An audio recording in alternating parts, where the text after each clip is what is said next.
마지막 줄이기 때문에 오늘 보면 마태복음 4장 12절로 17절 말씀 근거로 해서 역사의 새벽을 가져오시는 그리스도, 이런 제목으로 말씀을 드립니다. 어린이들을 가르치는 어린이 교회 선생님 한 분이 어린이 주일날 예배에서 이렇게 설교를 했습니다. 어린이 여러분, 우리가 어떻게 어둠을 이길 수가 있습니까? 총으로 쾅쾅쾅 쏘면 어둠이 물러가겠습니까? 아니면 빗자루로 열심히 쓸어버리면 어둠이 사라질까요? 둘 다 아니죠. 그렇습니다. 해답은 빛입니다. 빛이 오면 어둠은 사라집니다. 빛이 오면 어둠은 당장 손살같이 물러갑니다. 이날에 하나님의 역사의 심판 속에 있는 이 나라를 하나님 불쌍히 주시고 예수 그리스도의 생명의 빛으로 이날에 새로운 희망을 안겨주기를 주의 이름으로 축원합니다. 여러분, 이건 매우 순진해 보이는 어린이용 설교의 애와 같지만은 아주 심오한 역사 변혁의 대답을 제시했다, 이렇게 저는 봅니다. 여러분, 인류 역사의 경험은, 역사의 치유는 사람들의 인위적인 무력에 의해서도 아닙니다. 무력의 힘으로 안 됩니다. 단순한 개선, 이노베이션, 개선, 여기에 있는 것도 아님을 보여주고 있습니다. 우리들 그리스도인들은 역사 치유의 유일한 대답이 누구냐? 예수 그리스도뿐이 없습니다. 예수 그리스도라는 고백이 있어야 됩니다. 그렇습니다. 이것이 복음, 곧 좋은 소식입니다. 만일 예수 그리스도가 복음일 수 없다면 기독교는 존재 이유를 잃어버릴 수밖에 없습니다. 마태복음 4장 전반부에서 마태는 예수 그리스도를 여호와의 종이로서의 아들로 표현하고 있습니다. 여호와의 종의 아들이다. 그러니까 여호와의 종의 아들로 왔다. 후반부에서는 사람의 종으로서의 아들이라고 기록하고 있습니다. 그는 이렇게 예수 그리스도가 사람의 종으로 진실로 사람들을 위해서 오신 분임을 증언하고자 하는 것입니다. 그가 이 땅에 오실 때 사람들은 어둠 가운데 있었습니다. 오늘 본문에서 마태는 이사야의 말씀을 인용해서 그들이 사망의 땅과 그늘에 앉아 있었다고 기록되어 있어요. 그런데 본래 이사야서 9장 2절에 보면 그 백성들이 어둠 가운데 행하고 있었다. 그대로 표현은 걷고 있었다. 어둠 가운데 걷고 있었다. 이게 사망의 그늘과 앉아 있었다. sit, 영어로는 sit, 앉아 있었다. 뿐만 아니라 바로 어둠 가운데 행하고 있었다. 걷고 있었다. 이렇게 우리가 다시 번역할 수 있는데, 마태는 예수님 당시에 이스라엘 땅에 백성들이 걸어다닐 힘도 없이 이미 주저앉아 버린 무력감, 절망 상태에 빠져 있었습니다. 바로 나라가 어둠 속에 있었어요. 하나님의 범죄함으로 말미암아 온통 나라가 희망이 보이지 않았다는 시대입니다. 그들에게 필요한 것은 새벽의 여명입니다. 예수는 어둠이 있는 곳에 빛으로 오셨습니다. 오늘의 본문은 그가 역사의 어둠 속에 임하시는 방식을 보여주고 있습니다. 오늘 소위 역사 변혁기를 살아가는 이 땅의 많은 인생들은 또다시 삶의 비전을 잃어버리고 깊은 좌절감의 넘에 빠져 들어가고 있다고 보여집니다. 그렇다면 우리는 이와 같은 역사의 어둠 때의 그리스도가 어떤 방식으로 우리에게 오실 것인가를 주목해 볼 필요가 있습니다. 우리의 희망은 언제나 그리스도와 함께 다시 시작하는 것입니다. 우리 민족의 새로운 시작이 어떻게 하면 우리 김 지사님 아까 정확히 말씀하셨지만요, 사실 사람이 종류가 여럿이에요. 교회도 사람이 여러 종, 시설에도 여러 종. 내 나라에 내가 보면 어쩌면 저런 국회의원이라는 사람들이 저런 사람들만 다 뽑았지, 이 나라가 그렇게 인물이 없다는 얘기인가? 무엇을 위해서 저도 지금 춤을 추고 있는지 알 수가 없을 정도로. 여러분, 우리가 정상적으로 공부해서 국회의원 된다는 게 하늘 별따리는 잘 아시죠? 제가 가만히 연구해보니까 그렇더라고요. 여러분, 정청래 씨 같은 사람들 그냥 공부 제대로 한 게 없어요. 대만 한 번 했는데 미군 부대에 올라가 탐넘 올라가가지고 그냥 석유 뿌리고 불 한번 지른 것뿐이에요. 감방에 들어갔다 나왔어요. 그거로 김대중 씨가 키웠어요. 노무현 씨가 키웠어요. 문재인 씨가 키웠어요. 키웠습니다. 지금 그들이 30년 동안 국민의 혈세를 우려먹고 있습니다. 그들이 국회의원 되고 또 국회의원 되고 또 해서 30년을 우려먹고 있어요. 국민의 혈세를 야금야금 먹고 있어도 국민을 못 깨닫는 거예요. 근데 국민의힘은 또 공부 정상적으로 한 사람이 데모해본 적이 없어요. 이 사람들도 또 바보들이에요. 저쪽은 이미 대학생들도 데모했던 사람이고 대학 회장을 했던 사람이에요. 총학회장을 했던 사람들이 많아요. 이미 전투 전력을 이미 잘하고 있는 사람들이에요.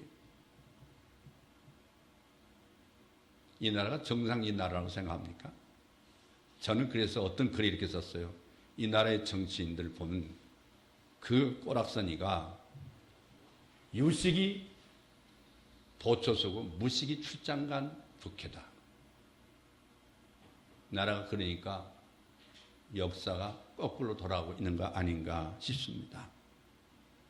여러분, 이 나라의 국회의원들을 잘 뽑아야 합니다. 나 바빠서 투표를 안 간다. 자랑스럽게 생각하지 마세요. 투표에 빠졌으면 회개해야 됩니다. 여러분 때문에 그런 사람들이 계속 30년 동안 국회의원 해먹는 거예요. 정신을 바짝 차려야 돼요. 예수 믿는 사람은 역사의식이 있는 사람들이에요. 역사의식이 없는 사람은 예수 믿는 사람 아닙니다. 교회만 왔다 갔다 샤만에서 기독교로 옷만 받고 이랬을 뿐이 기독교인이 아니에요. 기독교인은 그렇게 무식하고 아무것도 모르는 깜깜한 사람들 모인 집단이 아닙니다. 이러면 옛날 세계 역사를 보세요. 예수 믿는 다 똑똑한 사람들이 예수 믿었습니다. 그분들이 역사의 사명을 감당했기 때문에 오늘 세계 곳곳마다 복음의 역사가 나타난 거예요. 오늘 본문은요, 그리스도는 언제나 올바른 때, 두 번째 올바른 장소에, 세 번째 올바른 메시지를 가지고 오신다는 걸 증언하고 있어요. 첫째는 그는 올바른 때, right time에 오셨다. 요한복음에 의하면 예수 그리스도의 광야의 시험과 오늘 본문 사이에는 약 1년간의 기다림의 공백 기간이 있었던 것으로 계산이 됩니다. 오늘의 이 본문의 12절에서 예수께서 요한의 잡히심을 들으시고 갈릴리로 오셨습니다. 예수님의 공생의 사역이 왕 대신 예수의 사역을 예고하던 전령 세례 요한이 감옥에 간 사건과 함께 시작하는 거예요. 이제 옛 언약과 새 언약의 이 교량 역할을 하던 세례 요한의 사역은 바야흐로 맞춰지고 있는 때입니다. 그는 그의 시대에 그의 미션을 감당했어요. 그의 사역은 의대했고 그의 용기는 출중했고 그의 죽음은 장엄했어요. 그는 진실로 여자가 낳은 자 중에 이보다 더 큰 사람이 없다는 예수님의 칭찬을 받게 합당한 사람이었어요. 그러나 그의 시대는 이제 막을 내리고 있었습니다. 그리고 이제 그가 증거해온 왕 대신 메시아께서 바야흐로 그 모습을 드러내실 때가 되었어요. 예수께서는 결코 서두르지 않으셨고 그렇다고 늑장을 부리지도 않으셨습니다. 그는 그의 때에 오셨어요. 언제나 때가 찬 시각에, 즉 카이로스에 하나님의 작정하신 시간 계획에 따라 주님이 움직이셨어요. 그렇다면 요한의 잡힘과 비극적인 죽음은 결코 우연한 비극적 해프닝은 더더욱 아니었습니다. 여러분, 갈라디아 6장 9절 말씀에 피곤하지 않은 때가 이름에 거두게 하시는 하나님을 믿어야 될 줄로 믿습니다. 여러분, 울 때가 있으면 웃을 때가 있다. 심을 때가 있으면 거둘 때가 있습니다. 마침내 역사의 캄캄한 여둠의 정적을 깨뜨리고 보라, 신랑이로다. 외침을 들을 때가 올 것입니다. 예수께서 오신 시각, 그것은 진실로 하나님의 때가 찬 시각이 아니었습니까? 때가 참에 하나님이 그 아들 보내사 여대에서 나게 하시고 율법 아래 나게 하셨다고 사도는 갈라디아서 4장 4절에서 분명히 말씀하고 있습니다. 그렇다면 그분은 오늘의 어둠의 역사의 밤에도 정확하게 그분의 때를 분별해서 행동할 줄로 믿습니다. 우리는 때와 기한은 그분께 맡기고 마땅히 우리가 할 일을 계속해야 될 줄로 믿습니다. 우리는 참회와 반송을 계속할 것입니다. 우리의 소명, 우리의 순종, 우리의 섬김을 계속할 것입니다. 그러면 올바른 때 반드시 그분의 섭리의 손길이 우리에게, 이 민족에 임할 줄로 믿습니다. 두 번째는 그분은 올바른 장소에, 라이프 플레이스에 오신다. 그러니까 예수께서 유대 땅에서 사마리아로 그리고 또다시 갈리로 가신 것은 단순한 환경적 요인 때문이 아니었어요. 헤롯의 핍박이나 바리새인들의 압력 때문이 아니었다 그 말입니다. 그가 유대 땅을 떠나신 이유는 거기서 그의 사역이 끝나신 까닭입니다.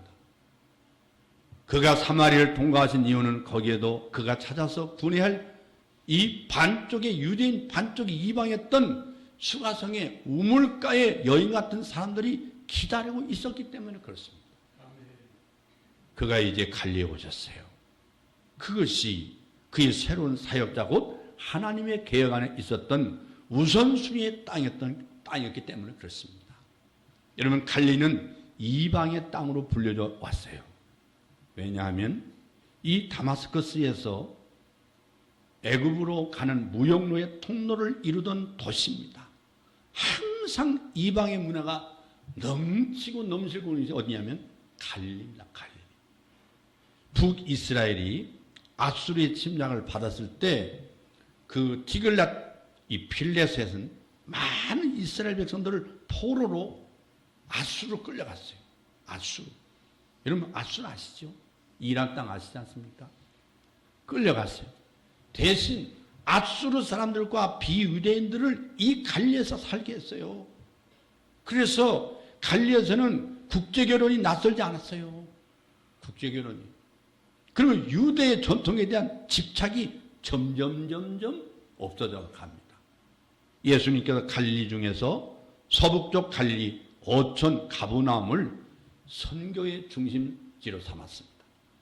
일찍이 스불론 지파와 납달리 지파와 이 땅이었던 갈릴리, 당시 유대 땅의 안목에서는 변방이었던 소위 이것이 예수님의 선교의 사령본부가 됐습니다. 여기서 예수님은 대부분 제자들을 불렀어요.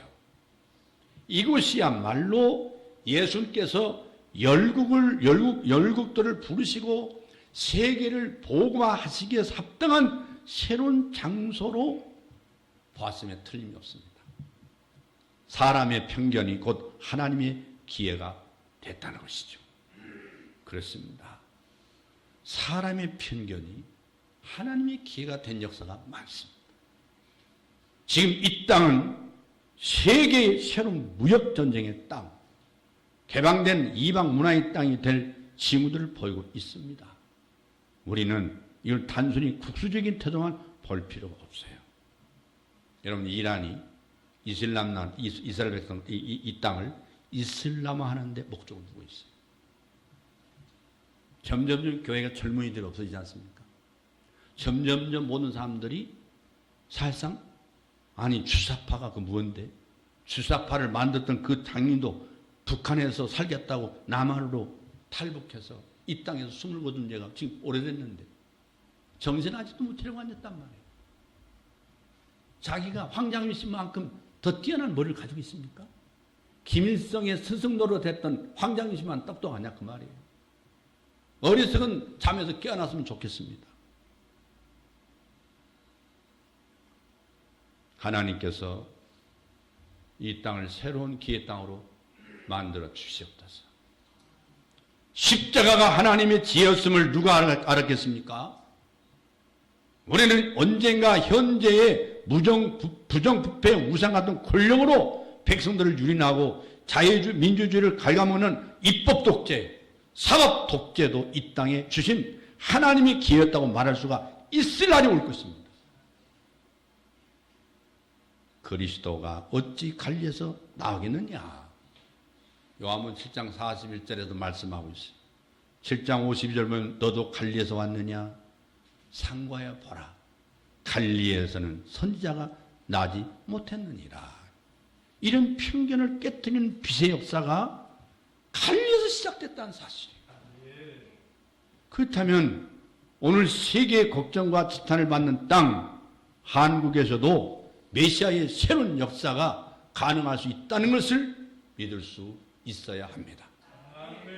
어쩌면 이 땅은 21세기 복음의 대사역을 위해서 준비하는 올바른 장소가 될 수 있을 것입니다. 언제나 올바른 장소에 주님은 오셨기 때문에 그 올바른 장소는 예수를 그리고 복음을 목마르게 필요하는 장소인 줄로 믿습니다. 세 번째, 그는 올바른 메시지를 가지고 오십니다. 메시아 되신 예수께서 올바른 때에 올바른 장소에 오실 때 그는 언제나 올바른 메시지를 가지고 오셨습니다. 그 메시지를 선포하십니다. 오늘 본문 17절에 보면 전파하시었다. 헬라어로 보면 케루소 그렇게 되어 있습니다. 케루소. 전파는 논쟁이 아닙니다.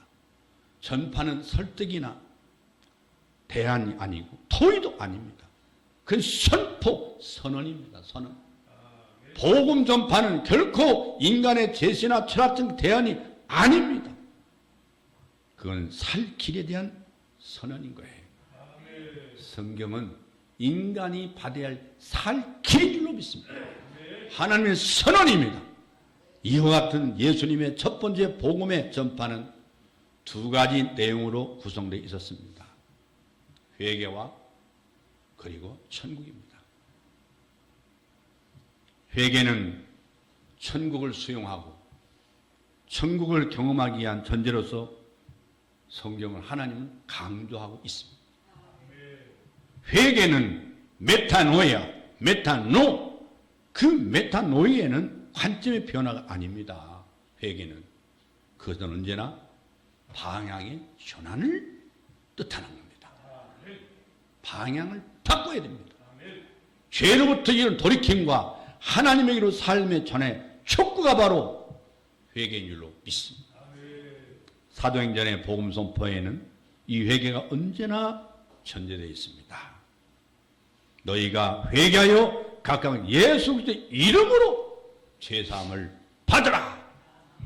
사도행전 2장 38절에 베드로가 선언하고 있습니다. 베드로 설교했어요. 이 선포에는 권위가 있었습니다.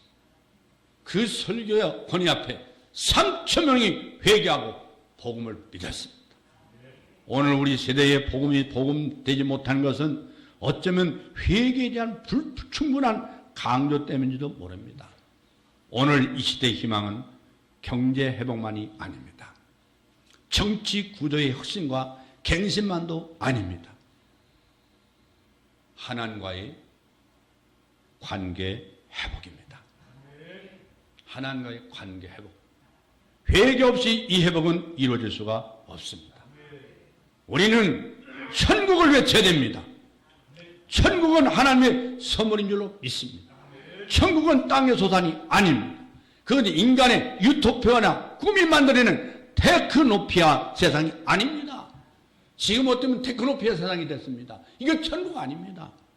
천국은 하늘로부터 임하는 것입니다. 이스라엘 백성들은 하나님의 이름이 너무나 존귀하고 거룩했기 때문에 하나님의 이름을 하늘로 대신했어요. 하늘로.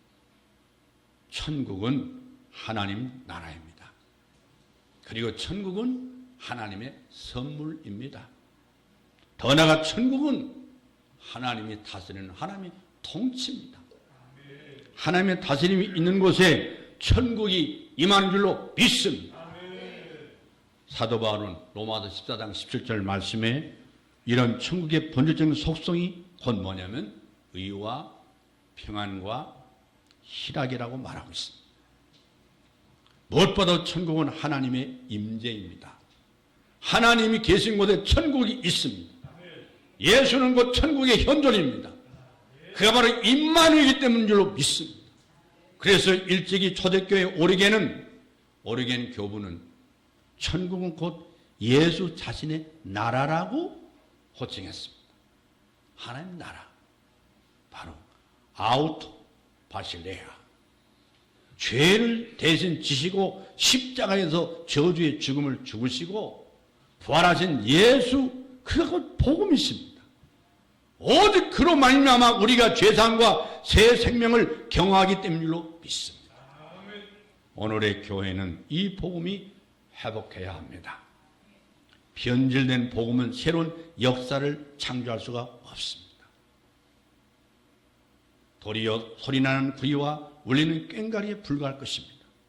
오늘의 교회가 순전한 복음의 선포에 순전하게 순종할 때 나는 오늘 우리 역사의 어둠은 소리 없이 지체 없이 물러갈 것이라고 믿습니다.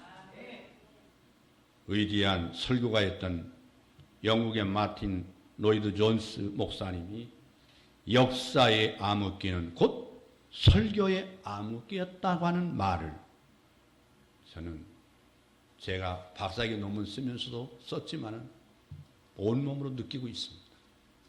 저는 이 말을 설교다운 설교, 복음다운 복음이라는 말로 바꾸고 있습니다. 오늘 우리 한국교회 강단의 설교다운 설교, 복음다운 복음이 과연 선포되고 있느냐 그 말입니다. 그렇습니다. 설교다운 설교, 복음다운 복음이 선포될 때 나는 이 땅의 백성들 가운데 회개가 터져나올 것이라고 믿습니다. 그때에 영적 부흥이 일어날 것입니다. 진정한 영적 갱신이 일어날 것입니다. 우리가 하는 그 무엇이 아닙니다. 우리가 하는 무엇 something we do 그게 아닙니다. 바로 하나님이 하신 일 something God does 하나님이 하신 일 그것이 영적 대각성인 줄로 믿습니다. 그때 이 땅에는 하나님 나라가 임할 것입니다. 흑암에 앉은 백성들이 큰 빛을 볼 것입니다. 이 빛 가운데 드러난 온갖 어둠들이 지적되고 제거되고 포기될 줄로 믿습니다. 그때의 사망의 땅과 그늘에 앉아있던 자들이 일어나 빛 가운데서 걸어갈 것입니다. 그런 민족과 대한민국이 되기를 간절히 기도합니다. 그때 우리는 지금 여기에서 벌써 하나님 나라를 경험하게 될 것입니다. 이것이 진정한 샬롬, 예수께서 이 땅에 성탄한 진정한 샬롬. 이 샬롬은 바로 지금 오늘 우리가 한 해 동안 그 은혜를 찬양한 것처럼 그 은혜 속에 하나님과 동행했다는 것이 아니겠어요? 하나님이 나의 손을 잡고 걸어왔다는 얘기 아니겠어요? 내 힘과 능력으로 사온 게 아니라 주님께서 나를 붙드시고 2024년도 여기까지 한 해 동안도 인도해 주신 걸 우리는 기뻐하고 찬양하고 그 은혜를 하나님께 영광을 돌리고 있습니다. 할렐루야. 나의 모든 하나님의 은혜였다. 여러분 그게 바로 하나님 나라입니다. 하나님의 임재의 사건입니다. 내 힘으로 살았다고 아직도 그걸 못 느끼면 제가 볼 때는 머리가 나쁜 사람입니다. 머리 좋은 사람 아니에요. 저는 옛날부터 이런 고만이 있어요. 예수 닮은 사람, 머리가 좋은 사람. 아무 생각도 없는 사람, 그 머리 나쁜 사람. 어디 나도 별 쓸모가 없는 사람. 저는 그런 편견 속에서 지금 살아왔어요. 예수 믿으면 똑똑해야 돼. 예수 믿으면 머리가 좋아야 돼. 늘 그걸 주장했던 게 지금 50여 년 지나왔던 거예요. 그러면서 제가 언뜻만 해서 여러분 교만하다고 할 수도 있습니다. 그런 저는 기쁨으로 생각합니다. 기독교는 샤만이 아닙니다. 기독교는 예수 무당들이 모인 곳이 아닙니다. 기독교는 기복주의에 빠진 자들이 아닙니다. 세속주의자들이 아닙니다. 우리는 하늘을 사는 사람입니다. 하나님의 은총을 먹고 사는 사람들입니다.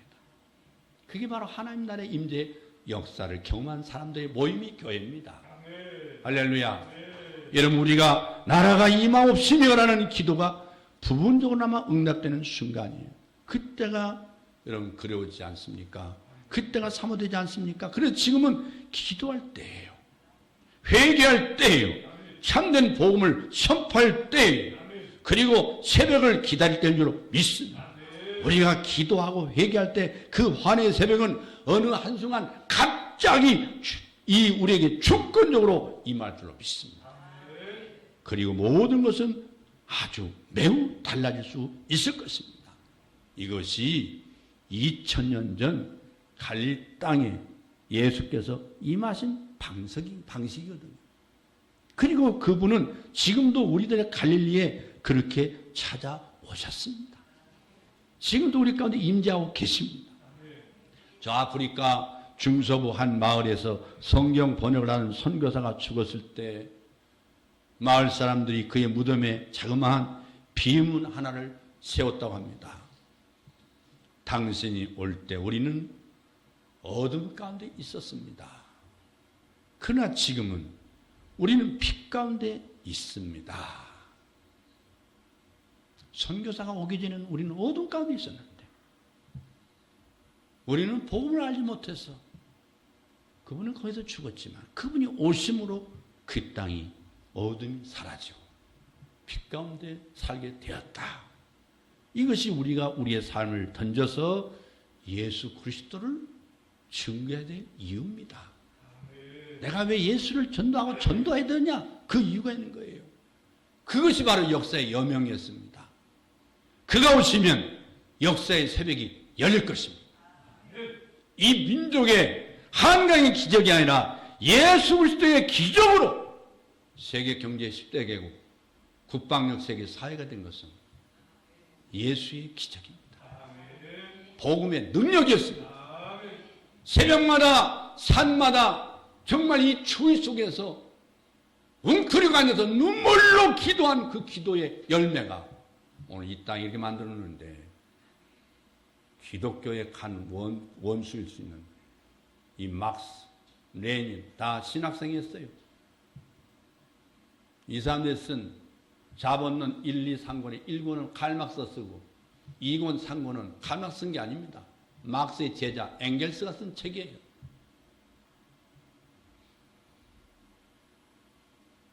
바로 기독교는 공산주의를 싫어합니다. 막스 이론을 우리는 싫어합니다. 기독교의 적은 사탄은 공산주의입니다. 정신을 바짝 차려야 합니다. 하나님께서 이 땅에 빛으로 오셨으니 이 땅에 원수 마귀 악한 사탄의 역사는 물러갈지어다. 어둠은 물러갈지어다. 이 땅에 참빛되신 예수님 말미암아 참 평안과 광명이 임할 줄로 믿습니다.